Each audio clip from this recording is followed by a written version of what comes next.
This is going to be a really short, quick, low-effort video, because I did not like how I left the last video. So my general process is, I'll write something dramatic and raw, because those tend to be my actual initial emotions. Then I tone it down while editing the script. I generally want to voice my complaints while being as charitable as possible. Don't bark.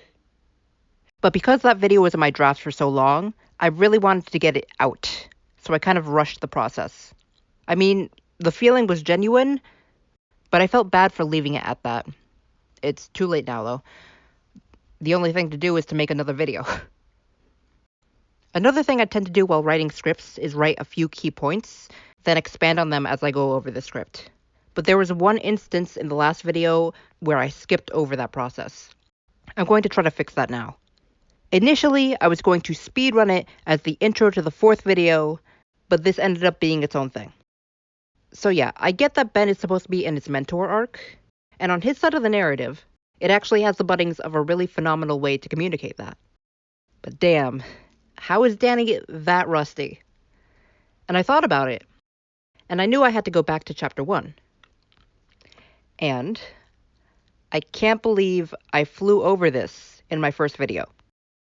Every officer is now armed with Fenton Tech. Every officer.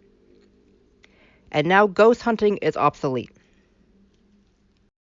So what you're telling me is that the cops are so effective at stopping ghost crime that Danny has no job anymore. On a global scale, the cops are so effective that ghost hunting is obsolete now. The police are so effective at their job. You heard it here first. You arm cops and the crime rate goes down. Excuse me, I meant the haunting rate. God. It'll kill me. So, the whole premise of the comic, the reason that Jack started the whole interdimensional travel stuff, and oh my god, I missed my dad needed a new hobby. Like he would ever give up ghost hunting, his life's passion, and also implying that ghost hunting was a hobby. Okay. The reason Danny's here to begin with is all because American police are good at their job. Not just good, but so good that they eliminated an entire demographic of all crime. That is the foundational premise of the events of the comic. Now let me tell you, ghosts and cops, commonly associated pairing there,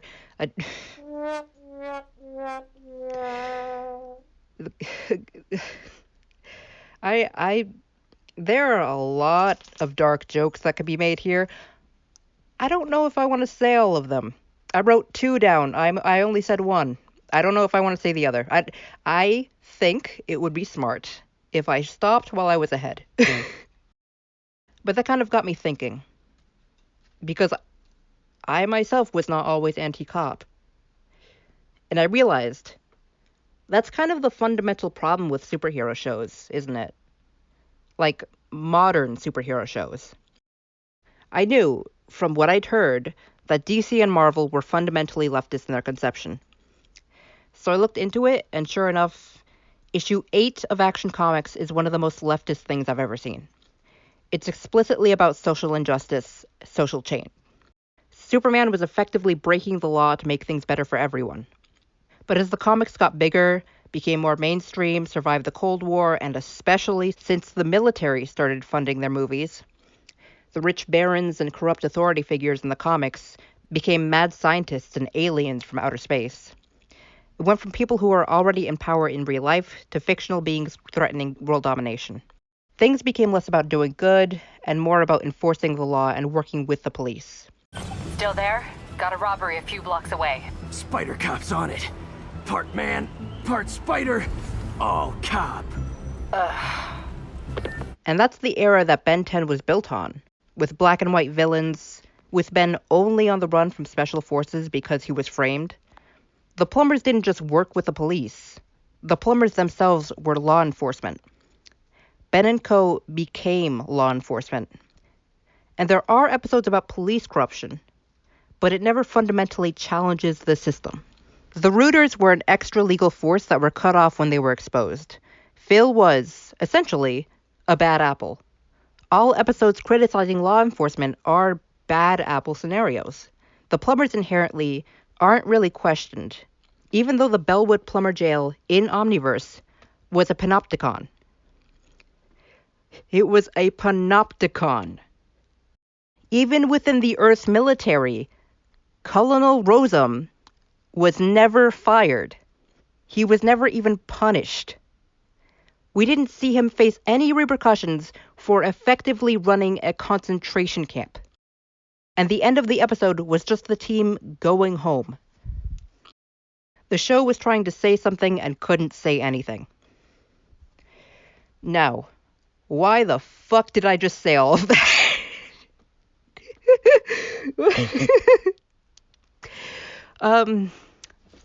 I have very deeply and strongly held convictions, and following everything that happened where I live, in my city, in my country, and whatever. It's something that I've always sort of thought about, and I've always wanted to put into words, and I'm happy to finally have the opportunity to do that. So, thank you, Kuro, for unintentionally giving me an excuse for that. But also, do I personally think the Ink Tank are non-leftists? No. I've seen progressivism and activism from them. They haven't stayed quiet. They have made their voices loud and stood for those who are disparaged. Which is why this feels like such an oversight. No pun intended. I get this was written a long time ago, and Rob's views have probably changed since then, possibly even since he recalibrated Chapter 1. But I really hope you go back and change this, even if you leave the other issues I've had alone. It's just, I've realized now that the premise of why this is all happening is so weak and exceedingly unrealistic, even for a story about aliens and ghosts. And I'm not overly surprised, again, not because of any ideas I have about Rob himself, but because Ben 10 and superhero stories from that era kind of prime kids into having faith in law enforcement. This is the natural conclusion a young fan would reach. Really, part of the purpose of fanfiction is to be able to take a story in public domain and use it to say things that the property itself can't say. The fan works I find most compelling are the ones that challenge the original work, that try to dig deeper, to say things that censors and producers wouldn't let the original writers say, or, more significantly, try to deliver a more profound message than was conveyed in the original work. All of 5YL so far has felt very, very shallow, very surface level. Like Rob wanted to capture the excitement and the action without using it to actually say anything. And maybe that's because I've only read the first few chapters, and this is essentially still just the introduction. I really hope so. The script for the fourth video is complete, and I'm actually really proud of it. Hopefully, it'll be out soon after this.